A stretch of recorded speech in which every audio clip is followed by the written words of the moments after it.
We've had another great month of gaming, but what games hit our table for the first time in July?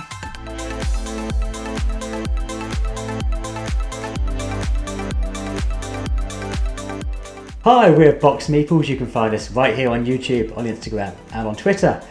This is Libby and I'm Julian. I'm about to guess how many games we've played this month. Yeah. So these are new games. Well, you can guess the number of games and then the number of new to me games. That's exciting. Yeah. Little twist. Okay, well, new games is nowhere near as many as last month because last month was the Games Expo.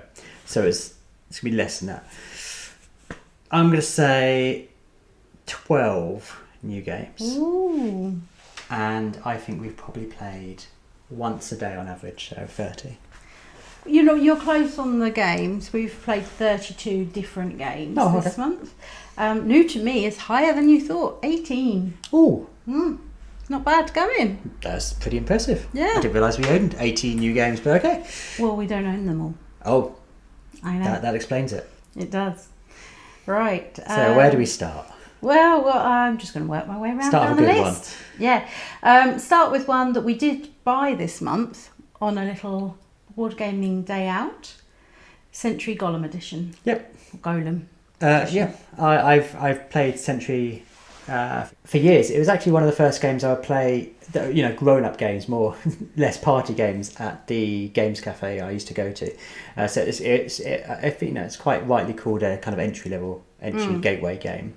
And yeah, I've been meaning to get the Golem one. It's been really tricky to find though. So when we were in London, we saw it at Orcs Nest. We did. And grabbed it. Yeah.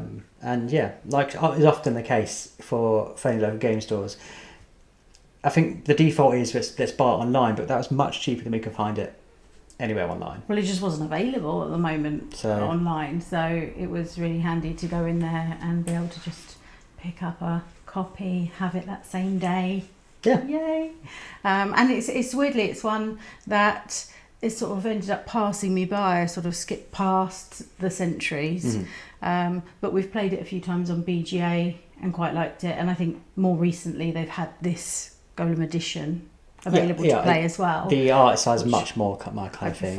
Yeah, but it is one of those games that I think I prefer to play in real life. Yes, better than online. I mean, like most games, but some of them, I think you kind of is the ease of play, and it makes it all right to do that kind of thing. But I really like making up the gems and stuff, and so that tactile nature. Yeah, I'm looking forward to getting more because obviously there's a trilogy and you can blend them together, and I think it needs a bit more choices for us. It's a little light at the moment, but I'm hoping with the other games interspersed, I know it ratchets up the complexity, so I'm looking forward to those. At the moment it's that exhausted evening, don't have a lot of time, just want to play something easy and simple to get to the table. Could be played on the coffee table instead of the main gaming table if we needed to, maybe even on a tray. That's a good addition. We played my favourite game that we played this month, Ark Nova, which we picked up last month, June. Yeah, you can see that on our thoughts on that on Go of the Month. In short, love it. It's very good. People are right. It's great. We really like it. Yeah. I can see the echoes of Terraforming Mars. People often compare those. It's been a long time since I played Terraforming Mars, but I can see the comparisons. I much prefer the theme. I dislike the Mars one. I just really love the theme of Ark Nova. Yeah, I really like the art on the cards. The animals are super cute, even though they're sort of more picture-y ones than sort of the cutesy artwork that you see on some other sort of animal-themed games. And the deck is ginormous. You're not gonna get the same thing about that. And something I didn't realise was there's no duplicate cards. So once you discard an animal, that's it, gone. Which is really funny when you know someone else is making a monkey zoo and you just got rid of a monkey. It's like, you're never going to have that monkey. Yeah, that happened to me. Yeah, my zoo every time we've played has been completely different. So one game I did have a monkey park Another one, I almost had a petting zoo, but I kept discarding them. I just kept getting the petting zoo ones. And I ended up with a park full of grazers, all the deer and things like that there. And I just love how they're just so different each time. So it really makes me want to keep getting it to the table again and again and again, because I know that my zoo's going to be completely different from what it was last time. Yeah, I started off with a Down Under Park, an Australian park, but they had to change all the signs, so I started sticking bears from around the world in there. Yeah, you were after all of the scavengers. It just lent itself to, I got the panda and it's high scoring ones. It's like, well, how to make this work? So. Love Ark Nova. Well, it's often when we talk about these games, it's like, ooh, could we play that again? Yeah, and just talking about that now, I'm like, we're going to have time to set it up. Another one that I played for the first time, we've played a different version of it, but I've never played the sort of the original version, is Kingdomino. I did a tournament in the Foster the Meeple Discord, which was fun. So that was a steep learning curve. But we've played it a few times since then on BGA, because we already own Duel, but it was interesting to see the difference. Yeah, I liked it. It didn't feel different enough from Kingdomino Duel for me, and I think that's because we need the more complicated ones. So I don't know if Queen Domino. Yeah. There's Origins one is there. I heard was very good. So I'd be interested to try that one out another time. I quite liked it. It was nice enough. It's a fun, chilled out, easy to get to the table. Right now that itch kind of gets scratched by Duel, which I think works well for 2 players, and it's very small, so it's easy to take with us. So, I enjoyed it. Friendly. I enjoy King Domino. Yeah, that was nice. On our London board game day, we also played Azul, Queen's Garden. Yes, we've been meaning to play this for a while. Hopefully you saw it on the vlog when we went to London. If you could hear us, because we have problems with sound while we're filming that. I wanted to like it more than I did. I would buy it if we didn't already have Summer Pavilion. I did really enjoy it. I like those kinds of games. But much like the original, which I also enjoy, I kind of think to myself, if I was to see loads on the shelves, if I bought Queen's Garden, would we ever pull off Summer Pavilion and actually play it, or would we end up always playing that one, and then is the other one gone to waste? Yeah, for me, if I lined up all the Azuls and said which is my favourite, it's still Summer Pavilion. I think Queen's Garden could go up there for me with another couple of plays. It has that potential. It's certainly got a broader decision space. However, I felt it was too much to weigh up for that kind of game. I prefer it's lighter. I prefer just the cleanness of Summer Pavilion, which I find looks prettier. I just prefer Summer Pavilion. I can't quite put my finger on why, but it just felt like an extra step of complexity that I think diluted the experience. I prefer the tokens on Queen's Garden, that nice little hex shape, and I think they've all got patterns on them in that one from memory, whereas the other one you don't, and that upsets me a little bit that they don't have all individual patterns and what's on them. So yeah, it was good. It was good, and it felt different, which I think was the aim. Yeah, but if someone said, do you want to play Summer Pavilion or do you want to play Queen's Garden, and you didn't even mention Azul, I would still pick Summer Pavilion.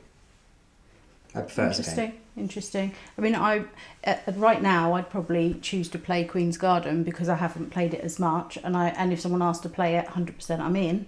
I'm just not sure if I want it on my shopping basket right now. That's I need a couple more plays to decide if it's different enough. I think it was perfect for that sort of situation. So there was some food, while having some drinks. It was nice. Yeah, we were in drafts in London, and so it's the kind of game that you can just about learn and get to grips with in the sort of time that you are in a board game cafe for, because you don't have the time at the table to be able to learn something huge. So it worked out really well. Next on the list was a social deduction. At our gaming group, we played Blood on the Clocktower. Which might be the largest number of people playing the same game that I've ever been in. Maybe. It was nice. Potentially. I think I enjoyed the experience more because it was everyone in our games group playing together, which is unusual. In terms of social deduction, there's other ones I prefer. And it was run really well by the person who owned the game. And first time running it, so we were quite impressed. Enigmatic and engaging for people. Maybe it's because of the volume of people we played it with. It felt like a lot of people weren't doing things. Yeah, I'm not sure everyone had got to grips with what exactly their roles were. I mean, probably me included in the first round. I did make quite a mistake to sort of almost announce my role in the first round, which maybe I shouldn't have. But I mean, the drama of it with the big book that gets carried around, it's very production. Impressive. Yeah, super impressive. And if you're into social deduction games, then it's quite fun. There is a variety of roles to look into. There seems a lot of complexity. You've got the Kickstarter edition, I think it was, and it had so many different elements in it. And I'd play it again. And it's nice to play it in a big group. Yeah. Social deduction's not really my favourite genre, if we're honest, but we do play it quite a bit at the end of the night at Games Group. And yeah, I enjoyed it, but I wouldn't own it. Yeah, I enjoy playing it not solely, but mainly because it's everyone getting together. It's nice. Yeah.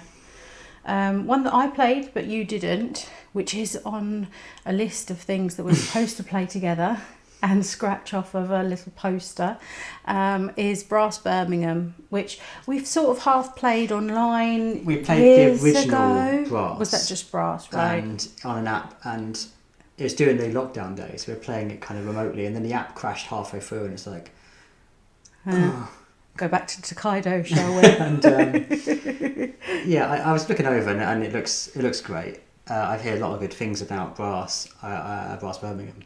I know you're really taken with it. Yeah, it is one that I will consider to add to the shelves. I did really enjoy it. Somehow I managed to win. I mean, that probably helped, didn't it? But it's fun seeing all these places around Birmingham because we know that area. And yes, Birmingham. That's how it's pronounced. Birmingham. Lancashire, not Shire. Shire. Birmingham and Lancashire. We speak weird, I know. But I did really enjoy that. I do want to add it to the collection, and I'd like us to play it together. Yes, I think that'd be great. If I'd Bagsied it a place quicker, we would have played together. But someone else was very keen to play, and in those sort of situations, it's nice to go. Well, if you're really enthusiastic, I don't want to stand in your way. And you were keen to play route. I had a route option, so you did. So you were fine. I was fine. And the box is very pretty. Yes. I think it would look great on a shelf. It fits nicely in the and comics. Quite slimline. So when you've got some bigger ones, it will still fit on the front. Yeah. Think of everything those boxes. We also, I was so excited to be able to play this one. We managed to play Crokinole at drafts when we were in London. Yeah. Oh, so much fun. I thrashed you. Yeah, I wasn't so good at it. I think you could see in the vlog again. I had this giddy look on my face when I found it around the corner. I was like, can we take that? Can we play that? That's a lot of fun. Yeah, that was fun. I was then making grand plans about how we can fit a table into the house here somewhere. Find a space for it.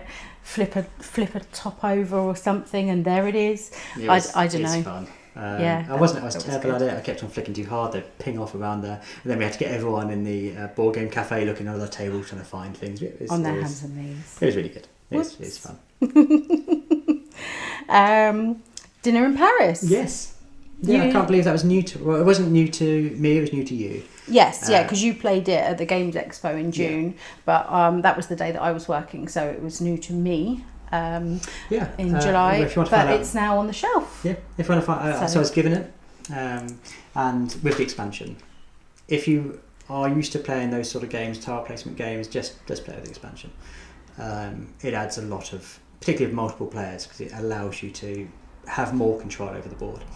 But yeah, quick to teach you how to play it. Really enjoyed it. If you want to see more about that, it's on our Game of the Month. Disney Villainous. We finally got the one with Gaston in it, which had been really tricky to find here in the UK. I found it in the middle of the night. Zatu have done us proud. I was just kind of browsing because I was actually getting you another game. I was getting you Santa Monica as a gift, and while I was looking, I thought, well, let's just check, because I was using a voucher. See what's on the wish list, and I was really surprised it was on there, and it's on there for less than £20, which that's my tipping point for any Villainous game. Although this is actually the first one I bought. Oh yeah, no, I buy them all. You gift them to me. Yeah. And that was, you can tell when you're eager about a game, is how quickly it gets to the table, and we played that, I think, in the first day we had it.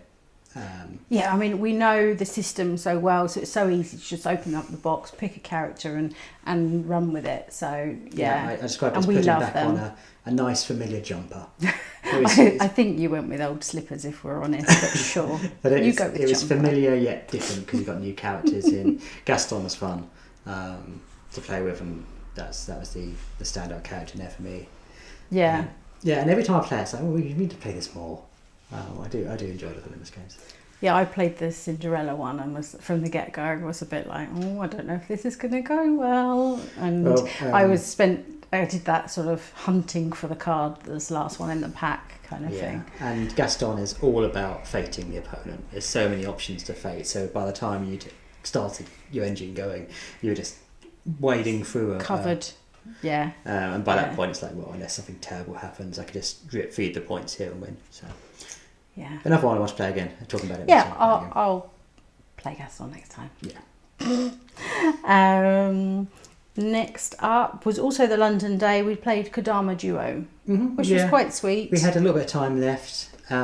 We'd kind of had our time at drafts, and they said, just stay a bit longer, it's fine. It was one I'd heard of but never played, but the instructions are light and quick to learn, and it's pretty, and it's a bit thinky, but not too much. It was. If you like a quick kind of lay things out on the table, I mean, it's a card game, but you're kind of almost like placing tiles, sort of like matching positioning and kind of getting things to work together in a row. I kept on over achieving, really, because there's a cut-off point on it, and that's a clever mechanic. That is really, really good. It was sweet and nice, and because it's in 3 rounds, you could always play a shorter game and only play 1 round and you'll be done in sort of 10 minutes. So I wouldn't rush out to buy it. If I saw it in a sale or in a charity shop, I would pick it up and we would probably play it, but I'm not in any rush to buy it. Yeah, I don't know. We have quite a selection of ones that are sort of easy to table, so I don't know if we did own it, how often it would get picked out of that bunch, but I did enjoy it. So yeah. We played Lunar Capital, which you've had since before Christmas time, I think. It's one of those impulsive purchases. I think it's cool. I like the 70s retro future vibe. But when I finished playing that, I did say I would rather been playing Overboss. There are some similarities to be had, and I think because maybe the like artwork and aesthetic and stuff of Overboss, and it's one that you really know well and love. It was always going to have a hard time to be compared against that. Yes, if I hadn't played that, I would have really enjoyed Lunar Capital. I think that's its problem. Yeah, for you. So. Whereas, I probably like them sort of equally, because I probably like the artwork equally. It's good. It's good. I enjoyed it. It's quick to explain. To the table in 5 minutes. Yeah, and I really like those like little spaceship thing where you keep the tiles in, and like that adds quite a lot of theme and fun to it. So it is definitely one that I'd like to play a couple more times. I played Animal Crossing Monopoly for the first time. That was eventful. Not my choice, but it happened. Okay, so how... I mentioned this before. You have. My daughters love Animal Crossing. To be honest, they could slap Animal Crossing on any board game and it would be their favourite board game. It's the theme that appeals to them. That being said, was it as bad as you thought? It was okay. They were having a nice time. I felt like there's a lot of issues. I felt like it was so unbalanced and whatever else. But like when you're playing with the young kids, you don't kind of pick holes so much. I mean, I'll probably end up having to play it again, but I wouldn't. It's not one that we will play. Well, we're not going to play it. Put it like we're not going to sit down in the evening and say, "Oh, Animal Crossing Monopoly. Why not?" Oh. But yes. For children's games, when the choices are charades or snakes and ladders, not really tend to play those games. It's got enough to it that I don't spend the entire time going, "Hey, you win." I enjoyed the kind of decisions in it. They're very, very light. Like you said, it's a little unbalanced. some of the character abilities are just way overpowered. Yeah. But it's okay. I mean, yeah. Let's move on. We played another social deduction. This is another one that's on our list of games that we should play. The Resistance Avalon, and I liked it least of some of the social deduction that we have played, because I feel like it was missing some elements that some of the other ones do have. I spent most of the game sat there doing nothing apart from my vote, which was irrelevant the majority of times. I think the problem with social deduction games, because I've played Resistance before, is that with a group of people you kind of get that banter going, and certain people fall into natural roles, which means you then go, oh, must be him because he's always a traitor. Yeah. And I was going to say Gandalf. I was Merlin. I was the wizard, whoever it might be, and I was trying to steer people in the right direction. But with the amount of people playing, when you get to find out who the traitors are, I wasn't completely sure whose hand was out. So I was like, well, there's someone over that direction. I was terrible. You were awful at Merlin. Like, I mean, I know you're not meant to give yourself away and make yourself obvious, because if they sort of kill Merlin at the end, then everyone loses. But I mean, where were the clues? They were subtle. Yeah. I was a subtle Merlin. So yeah, it's as we've previously said, social deduction's not high up on my list of game genres, but it's not what there are others that we do play there that I prefer, so I can't see us playing that loads more. No. But I just picked up Hail Hydra for the noble. I think in total, including postage, it was less than £4, and it's a lovely production. I know Tom Vassal's favourite social deduction game. Yeah, I'm intrigued to play that one and see. I like the theme of that, and if it takes the best bits of other social deduction games and the best bits, from different ones and melds them together, then hopefully it might be like a best of. Yeah, yeah. And they have their place, like they're relatively fun for the end of the night and things when we play. It's just, they're not my favourite, but it's fine. Right, Solenia we played, which is one that I picked up at the Games Expo, which is quite fun, a nice, like relatively light again. One, I really like the way that you sort of turn things over and it moves from night to day as you move around. It kind of reminds me of an old game called Thunder Mode I used to play as a child, where you move the back of the board forward, which I quite liked. It was good, it was fun, it was good decisions to be made. Got a kind of the right level of, we want to play a game today, but it's already got to 10:30. Really, we should be sleeping, but we're playing a board game. That kind of one. It was, that happens. But it was nice. It was nice. Yeah, no, I think it's one that will get to the table. Similar vibe to, I think, Century Golem. Yes, yeah, I think so. Just different cardboard moving around, fun little shit thing happening. Less gems. True. Space Base we played on BGA, which I don't know how it's taken this long to play that, but that was quite fun. Enjoyed that. I would like to play it in person. But it lost a little bit on the digital interpretation of it, but it was fun. If I saw it in a board game cafe, that'd be the perfect choice, I think. For yes, yeah, 100%. If we knew it and we could play it in that sort of environment, that'd be great. Yeah, I mean, there's a lot of cards that do different things and things. So when it's your first play, I think just trying to work out what everything does. But hopefully there's a good reference sheet in the box. Fingers crossed. Fingers crossed. I liked it. And it would be... I can see us playing that again quite quickly. Next up for you to talk about, we played Top Gun strategy game. We went and saw the movie in 4DX, came home humming Highway to the Danger Zone, and the next day I come home from work, guess what's set up on the table? Right, so Top Gun. I got it in a game, which is a video game shop in the UK. They started selling board games. I don't know how well it's done, but they had a clear out, so it was already £5, and then they had 20% off everything, which made it £4.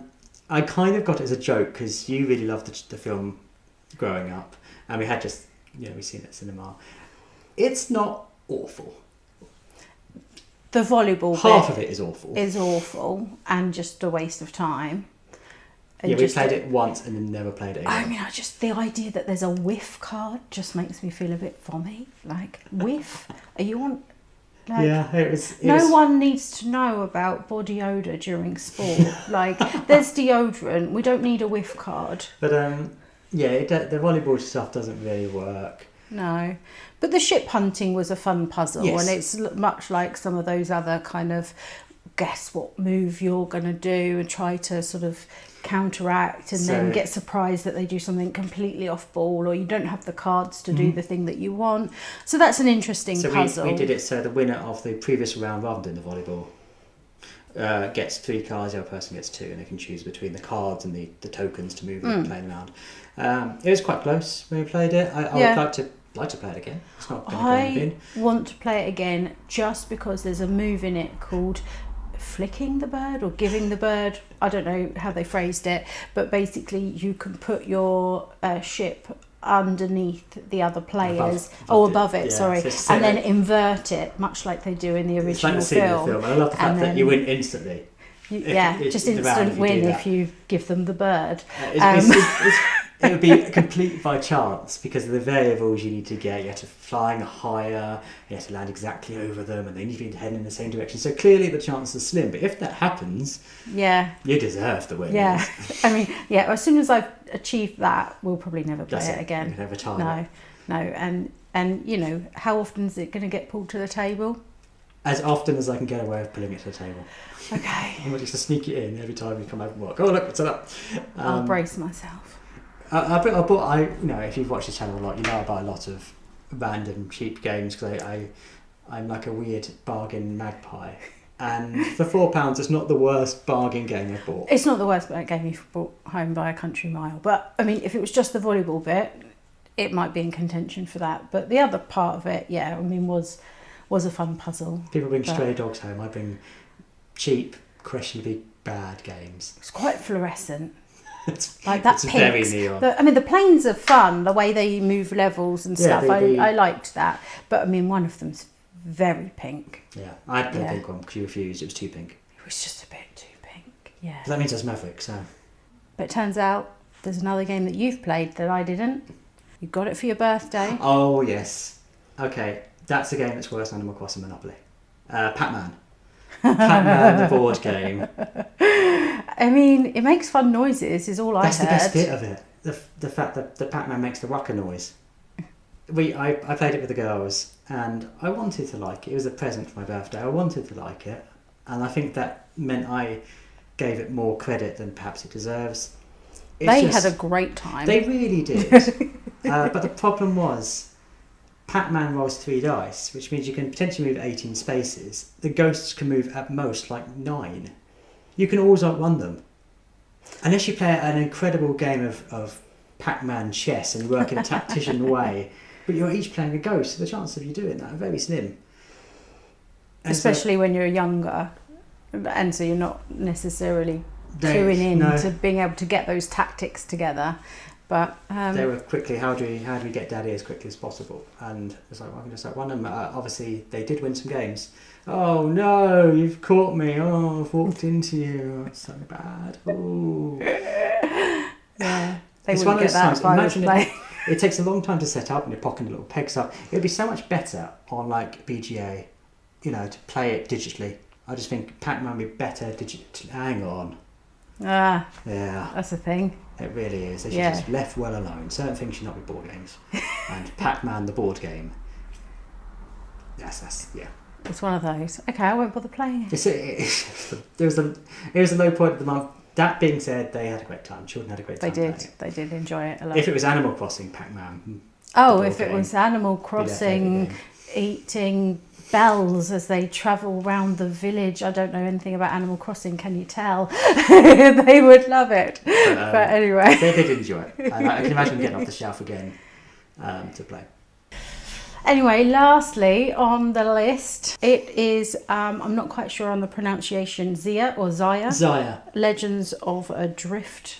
Now, if I'd played this a year ago, I would say that's brilliant. However, I've played Outer Rim and I've played Eclipse, and I prefer both of those. Yeah, I think I probably have to agree. I do think it was a great game, but given that we own those 2 titles, more Eclipse, because it feels like that whole like big box, big game thing. And it did have the pick up and deliver element, so I can see why you say Outer Rim. I suppose I like Firefly as well, but then I think I prefer that just because of the theme. And I've played that so much more that I'm sort of more familiar with that one. I was butting my head up against the luck element of Zia. It's never fun to lose because of bad dice rolls. No. Despite the lovely painted ships, it's just no Eclipse. Yeah, I mean, I really enjoyed it. I had a great evening playing it. It's just I can just other never games see myself come choosing slightly higher, in my opinion. So choosing Zia over Eclipse, and I think they play in a similar amount of time. So yeah, probably but I mean, we had a fun night with it, and absolutely. I'd recommend giving it a play if those are the kind of games that you like, for sure. And that's spacey theme is always fun and stuff, and I liked the sort of if you get too close to the sun, or like the wormholes and things that you can travel through. There's a lot of fun. There's a lot of interesting little things on the board that different cards do different things. So I really liked that sort of element of jeopardy as to what cards coming up and how that affects play. That was much more interesting than some games in a way. It's being played at our board game club the week before we played it, and I think somehow someone boosted into sun twice in a game. I don't know if that's possible. I know when you reveal the sun, that's a chance. If you go in blindly, you could end up in the sun. Yeah. How would you do it a second time? I don't know how you managed that. Who knows? But yeah, the way you have to sort of journey round some of them in certain directions and hope that something, a meteorite doesn't come crashing into you or whatever. I was just a bad boy. The fences around planets don't stop me. I'm just going straight through. It meant I was very much wanted and everyone was hunting me down, but hey, I got there quicker. And when a certain planet comes out, then different ones of the sort of baddies come out as that planet's revealed. So you've been sort of chilling out, jumping about as you please for part of the game, and then all of a sudden there's another person to consider partway through the game. Yeah, and they're quite vicious. Yeah. So it was a lot of fun. It is just a case of I just love Eclipse. We have some others that we enjoy. It's just it doesn't. It's not going to compete. So maybe I'm just not the target audience. Probably not. But it's been obviously fun game. It's been a varied month, I suppose. Some absolute highlights, and I think a few that are going to make it into our favourite games ever list, I suspect. Yeah. We've got some new games arriving the beginning of August, so because that's going to be fun. Buying everything we could see at the Games Expo didn't stop us buying more. There was a sale. What was I supposed to do? So looking forward to playing Santa Monica. Yes, really excited for that. As we go in there. Yes, and hoping to take it with us. We'll be there, so we're gonna. That's why I bought it. But join us next month. And you'll find out if we actually did play that. We have. In the future, you've played that. If you've played any of these games, then let us know what you think of them, or what ones that you've most enjoyed in July that we should now try in August. Yeah, so if this is your first time on our channel, do comment. It's fun to engage with lots of people, and we have a really good kind of subscribers who do engage in the comments and conversations. So thank you so much if you do that. It's fun to just talk to you and build up our kind of community, and like the video if you haven't already, or if you didn't like it, don't dislike it, just don't like it. And you could even subscribe to the channel maybe if you fancy it. So come back in August and we'll tell you how we played Santa Monica. See you next time.